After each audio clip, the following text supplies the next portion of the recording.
శ్రీ గురుభ్యో నమః. మహాస్వామి వారి దృష్టి. సాక్షాత్ పరమేశ్వరుడే సుఖబ్రహ్మ ఋషి జ్ఞానంతో శ్రీ శ్రీ శ్రీ చంద్రశేఖరేంద్ర సరస్వతి స్వామివారిగా అవతరించారు. మహాస్వామి వారి నిజస్వరూపాన్ని అర్థం చేసుకున్న ఎందరో భక్తులు వారి ఆశీస్సులను అందుకున్నారు. మహాస్వామి వారి కరుణా దృష్టి ఎంతటి అద్భుతాలను చేస్తుందో ఈ సంఘటన వల్ల మనకు తెలుస్తుంది. ఒకసారి శ్రీ జయేంద్ర సరస్వతి స్వామివారు తిరుమల శ్రీ వెంకటేశ్వరుణ్ణి, తిరుపతి శ్రీ గోవిందరాజ స్వామివారిని దర్శించుకోవాల్సి వచ్చింది. జయేంద్ర సరస్వతి స్వామివారు అమరవనేశ్వరును వ్యాన్లో కాంచీపురం వెళ్ళి మఠం మేనేజర్ను, ప్రతినిధిని మరియు కొందరు శ్రీమఠం వ్యక్తులను పిలుచుకుని పరమాచార్య స్వామివారి అనుమతి తీసుకుని రమ్మని పంపారు. నారాయణన్ వ్యాను నడపగా అమరవనేశ్వరుని కంచికి బయలుదేరాడు. మహాస్వామి వారిని కలిసి జయేంద్ర సరస్వతి స్వామి అభ్యర్థనను స్వామివారికి తెలిపాడు. శ్రీమఠం నుండి మువ్వురు అమరవనేశ్వరునితో కలిసి తిరుపతి వెళ్ళడానికి అనుమతిచ్చారు స్వామివారు. వారు తిరుపతికి వెళ్తున్న మెటాడోర్ వ్యాన్లో వెనుక వైపు పూజా సామాగ్రి ఉన్న పెట్టె ఉంచారు. అమరవనేశ్వరుని అలసిపోవడం వల్ల కాస్త నిద్ర రావడంతో వ్యాను చివరి సీటులో వెళ్ళి పడుకున్నాడు. అతను లేచేటప్పటికీ తాను ఆసుపత్రిలో ఉన్నట్టు, తలపై కుట్లు వేసినట్టు అర్థం చేసుకున్నాడు. శరీరం మొత్తం చాలా నొప్పిగా అనిపించడంతో మరలా స్పృహ కోల్పోయాడు. స్పృహ వచ్చిన తర్వాత మహాస్వామి వారి ఎదురుగా తనని వ్యాను నుండి బయటకు తీయడం, స్వామివారు ఎంతో ఆతురతతో ఏమి జరిగింది, ఎవరెవరికి దెబ్బలు తగిలాయి అని అడగడం జ్ఞాప్తికి వచ్చింది. అమరవనేశ్వరునికి ఇవన్నీ ఏదో కలలో జరిగినట్టు, నిజంగా ఏం జరిగిందో తెలియనట్టు అనిపిస్తోంది. మొత్తంగా స్పృహలోకి వచ్చాక తను ఒక ఆసుపత్రిలో ఒళ్ళంతా బ్యాండేజ్తో ఉన్నట్టు, అరకోణం దగ్గర వ్యానుకు ప్రమాదం జరిగిందని అక్కడున్నవారు చెప్పారు. మహాస్వామి వారి అనుగ్రహం వల్ల అందరూ ప్రాణాలతో బయటపడ్డారు. కానీ బాగా దెబ్బలు తగిలాయి. అమరవనేశ్వరుని వ్యాను చివరి సీట్లో ఉండడం వల్ల ఎక్కువగా దెబ్బలు తగిలాయి.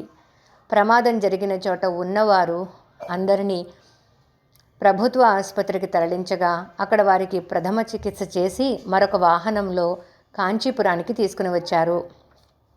ప్రమాదం జరిగిందని, వారిని కంచి శ్రీమఠానికి తీసుకుని వస్తున్నారని మహాస్వామి వారికి తెలియగానే అంత వయస్సులోనూ 100 అడుగుల దూరం నడిచి వచ్చి వ్యాను నిలబడే స్థలం వద్దకు వచ్చి వేచి ఉన్నారు. శ్రీమఠం మేనేజర్ భార్య కళ్ళనీరు పెట్టుకుని ప్రమాదంలో గాయపడ్డ వారందరినీ పరమాచార్య స్వామివారే కాపాడాలని ప్రార్థిస్తోంది. స్వామివారు ఆమెతో, దిగులు పడకు, వ్యాన్లో ఉన్న అందరూ పెద్ద ప్రమాదం నుండి తప్పించుకున్నారు అని తెలిపారు.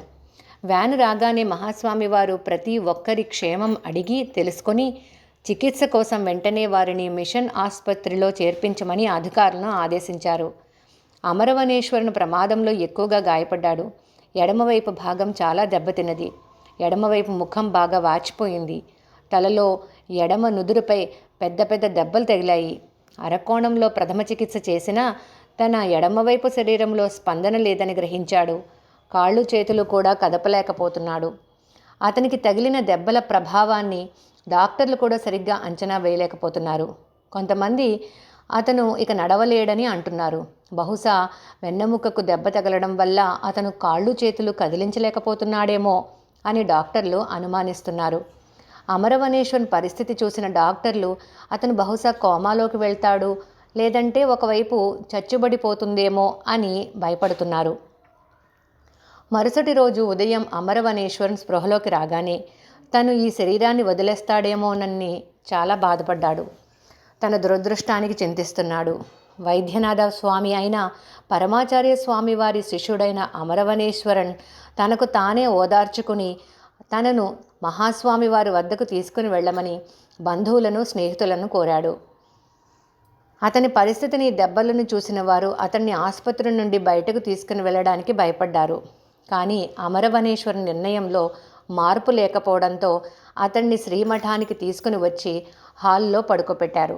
పరమాచార్య స్వామి వారు అతన్ని చూడ్డానికి వచ్చి ఎంతో ప్రేమతో, కరుణతో, ఈ దేహాన్ని వదిలేస్తావేమోనని అనుకున్నావా అని అడిగారు.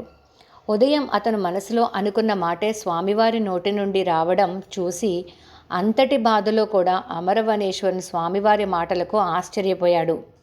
మహాస్వామి వారి కరుణాపూరితమైన మాటలే తన బాధకి దుఃఖానికి మందు అని తలచాడు.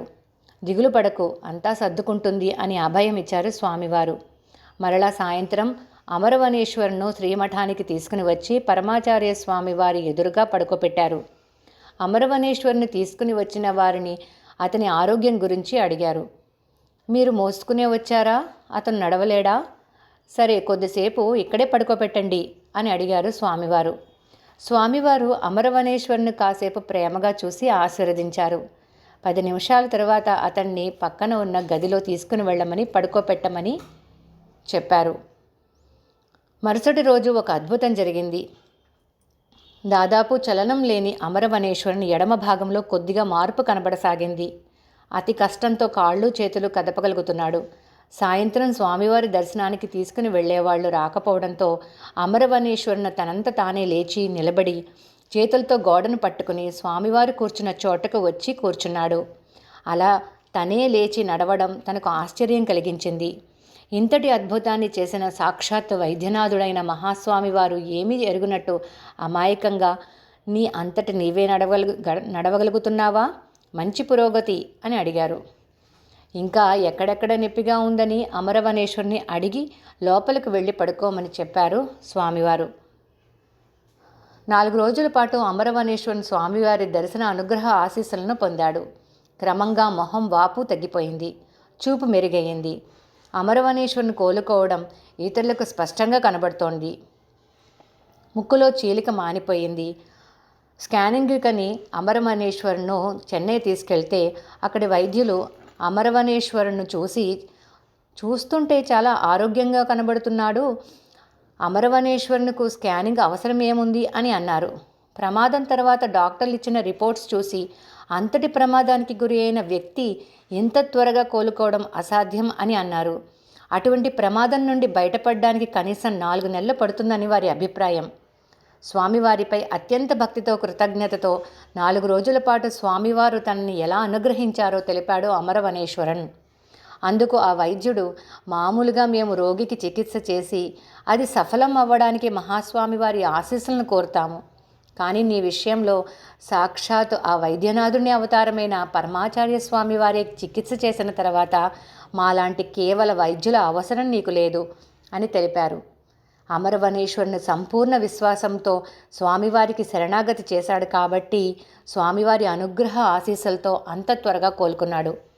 శ్రీ శ్రీ శ్రీ మహాపెరియవ మహిమై అనే పత్రిక నుండి సేకరించబడింది. అపార కరుణా సింధుం జ్ఞానదం శాంతరూపిణం శ్రీ చంద్రశేఖర గురుం ప్రణమామి ముదాన్వహం.